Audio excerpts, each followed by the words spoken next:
Hi friends, welcome back to our channel. ముందుగా అయితే అందరికి నమస్కారం అండి. మరొక అప్డేట్తో నేను మీ ముందుకు రావడం జరిగిందండి. సో అప్డేట్ ఏంటి అనే విషయానికి కనుక వచ్చినట్లయితే, ఆంధ్రప్రదేశ్ రాష్ట్ర ప్రభుత్వం అందిస్తున్నటువంటి ఎన్టీఆర్ భరోసా పింఛన్లో భాగంగా 50 సంవత్సరాలకి అందించినటువంటి పింఛన్లకి సంబంధించి వృద్ధాప్య పింఛన్లే కాకుండా వివిధ కేటగిరీకి సంబంధించి 50 సంవత్సరాల వారికి పింఛన్లు అనేవి అందించబోతున్నట్లయితే సమాచారం అండి. సో అదేవిధంగా కొత్త పింఛన్లు ఎప్పుడు రిలీజ్ చేసే అవకాశం ఉంటుంది, కొత్త పింఛన్లకు రూల్స్ ఏ విధంగా ఉన్నాయి, ఏ విధంగా దరఖాస్తు చేసుకోవాలి అనేటువంటి పూర్తి సమాచారం నేను మీకు తెలియజేస్తానండి ఈ వీడియోలో అయితే. వీడియోని ఎక్కడ స్కిప్ చేయకుండా చూడండి, అప్పుడే మీకు పూర్తి సమాచారం అందుతుంది. మన ఛానల్ ఎవరైనా ఫస్ట్ టైం చూస్తుంటే ఛానల్ చూసి కంటెంట్ నచ్చినట్లయితే సబ్స్క్రైబ్ చేసుకొని పక్కనే ఉన్న బెల్ ఐకాన్ అయితే ఆన్లో పెట్టుకోండి. సో ఇక లేట్ చేయకుండా డైరెక్ట్గా వీడియోలోకి అయితే వెళ్ళిపోదామండి. వీడియోలో భాగంగా ముందుగా చూసుకున్నట్లయితే ఆంధ్రప్రదేశ్ ప్రభుత్వం అందించే వృద్ధాప్య పింఛన్ అంటే మనకి గుర్తొచ్చేది బీసీ కేటగిరీకి సంబంధించండి. సో ఇక బీసీ కేటగిరీకి సంబంధించి ఎవరైతే 50 సంవత్సరాలు పూర్తి చేసుకొని ఉంటారో సో వారికి ఎన్నికల సమయంలో ఇచ్చిన హామీ మేరకు దరఖాస్తు కనుక చేసుకున్నట్లయితే వృద్ధాప్య పింఛన్ అనేది పంపిణీ చేస్తామనేది ప్రభుత్వం అయితే తెలియజేయడం జరిగింది. ఇప్పటి వరకు ఆంధ్రప్రదేశ్ రాష్ట్ర వ్యాప్తంగా ఎస్సీ కులాలకు సంబంధించి 50 సంవత్సరాలు పూర్తి చేసుకున్న వారికి ఈ యొక్క వృద్ధాప్య పింఛన్ అనేది పంపిణీ చేయడం జరిగిందండి ప్రభుత్వం అయితే. సో ఎప్పుడైతే కొత్త పింఛన్లకు దరఖాస్తు రిలీజ్ చేస్తారో అప్పుడు కనుక ఈ యొక్క బీసీ కేటగిరీకి సంబంధించి లబ్ధిదారులు కనుక దరఖాస్తు చేసుకున్నట్లయితే సో వారికి కూడా వృద్ధాప్య పింఛన్ అనేవి సెలెక్ట్ చేస్తాము అనేది ప్రభుత్వం అయితే తెలియజేయడం జరిగింది. ఎప్పుడు దరఖాస్తులు ఓపెన్ అవుతాయి అనే విషయానికి కనుక వచ్చినట్లయితే సో ప్రభుత్వం చెప్పిన ప్రకారం 2026 జనవరిలో కొత్త సంవత్సరం కానుకగా ఈ యొక్క కొత్త పింఛన్లకు సంబంధించి దరఖాస్తులు అనేవి ఓపెన్ చేసే అవకాశం ఉన్నట్లయితే సమాచారం అండి. సో ఓకేనా, వచ్చే సంవత్సరమే కొత్త పింఛన్లకు ప్రభుత్వం అయితే అవకాశం కల్పించబోతున్నట్లయితే సమాచారం. సో ఓకేనా, మీకు అర్థమైంది అనుకుంటున్నాను. ముందుగానే ఒకవేళ కనుక కొత్త పింఛన్లు కనుక దరఖాస్తులు ఓపెన్ అయితే సో దానికి సంబంధించి దరఖాస్తు ఏ విధంగా చేసుకోవాలి, రూల్స్ ఏంటి అనేటువంటి సమాచారం మీరు తెలుసుకుంటారని ఆలోచనతో నేను ముందుగా ఈ వీడియో చేస్తున్నానండి. సో ఓకేనా, మీకు అర్థమైంది అనుకుంటున్నాను.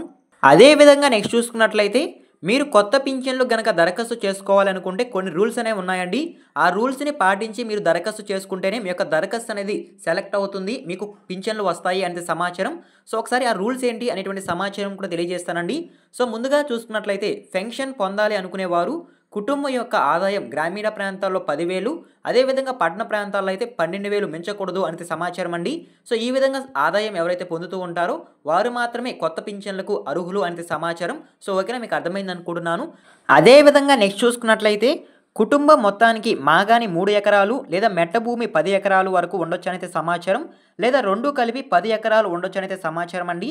దానికంటే ఎక్కువ భూమి కనుక ఉన్నట్లయితే మీరు ఈ పింఛన్కి దరఖాస్తు చేసుకున్నప్పటికీ అది రిజెక్ట్ అవుతుందనేది సమాచారం. సో ఓకేనా, మీకు అర్థమైంది అనుకుంటున్నాను. అదేవిధంగా నెక్స్ట్ చూసుకున్నట్లయితే కుటుంబంలో ఎవరికి 4 చక్రాల వాహనాలు ఉండకూడదు అనేది సమాచారం అండి. కానీ ట్రాక్టరు అదేవిధంగా ట్యాక్సీ, ఆటోకు దీని నుంచి మినహాయింపు ఉంటుందనేది సమాచారం.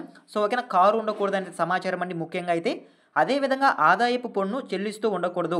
సో ఎవరు కుటుంబంలో ఇన్కమ్ ట్యాక్స్ అనేది చెల్లిస్తూ ఉండకూడదండి, అప్పుడే ఈ యొక్క పథకానికి అర్హులు అనేది సమాచారం. సో ఈ రూల్స్తో మీరు పింఛన్కి దరఖాస్తు చేసుకుంటేనే మీకు సెలెక్ట్ అవుతుందనేది సమాచారం అండి. ఓకేనా, మీకు అర్థమైంది అనుకుంటున్నాను. అదేవిధంగా నెక్స్ట్ చూసుకున్నట్లయితే కుటుంబంలో ఎవరు ప్రభుత్వ ఉద్యోగి అయి ఉండకూడదు. ఒకవేళ ప్రభుత్వ ఉద్యోగి అయి ఉండి రిటైర్డ్ అయ్యి పెన్షన్ పొందుతూ ఉన్నా సరే ఈ యొక్క పథకానికి అనర్హులు అనేది సమాచారం అండి. అదేవిధంగా ఆ కుటుంబంలో విద్యుత్ వాడకం అనేది 300 యూనిట్ల కంటే తక్కువ ఉండాలంటే సమాచారం. ఒకవేళ కనుక 300 యూనిట్ల కంటే ఎక్కువ విద్యుత్ కనుక ఉపయోగించినట్లయితే ఈ యొక్క పెన్షన్కి అనర్హులు అనేది సమాచారం అండి. అదేవిధంగా పట్టణ ప్రాంతాల్లో 1000 చదరపు అడుగుల కంటే ఎక్కువ విస్తీర్ణంలో స్థలం అనేది ఉండకూడదనే సమాచారం అండి, అప్పుడు ఈ యొక్క పింఛన్కి అర్హులు అంటే సమాచారం. సో ఓకేనా, మీకు అర్థమైంది అనుకుంటున్నాను. సో ఈ రూల్స్ కనుక మీరు పాటించినట్లయితేనే మీకు ఈ పెన్షన్కి దరఖాస్తు చేసుకోవడానికి అవకాశం అయితే ఉంటుందనే సమాచారం అండి. సో ఒకవేళ మీరు దరఖాస్తు చేసుకున్నప్పటికీ ఈ రూల్స్ కనుక మీరు పాటించకుండా కనుక ఉన్నట్లయితే పెన్షన్ అనేది దరఖాస్తు అనేది రిజెక్ట్ అవుతుందనే సమాచారం. సో ఓకేనా, మీకు అర్థమైంది అనుకుంటున్నాను. అదేవిధంగా నెక్స్ట్ చూసుకున్నట్లయితే ఎవరైతే 50 సంవత్సరాలు పూర్తి చేసుకొని ఉంటారో సో వారికి కేవలం వృద్ధాప్య పెన్షన్ అనేది వస్తుందని చాలామంది అనుకుంటున్నారండి. కాకపోతే ప్రభుత్వం 50 సంవత్సరాలు పూర్తి చేసుకున్న వారికి వివిధ కేటగిరీల్లో పెన్షన్స్ అనేవి మంజూరు చేయడం జరుగుతుందండి. ఆ పెన్షన్స్ ఏంటి, లిస్ట్ ఏంటి అనేటువంటి సమాచారం తెలియజేస్తాను. ముందుగా చూసుకున్నట్లయితే వృద్ధాప్య పెన్షన్ అండి.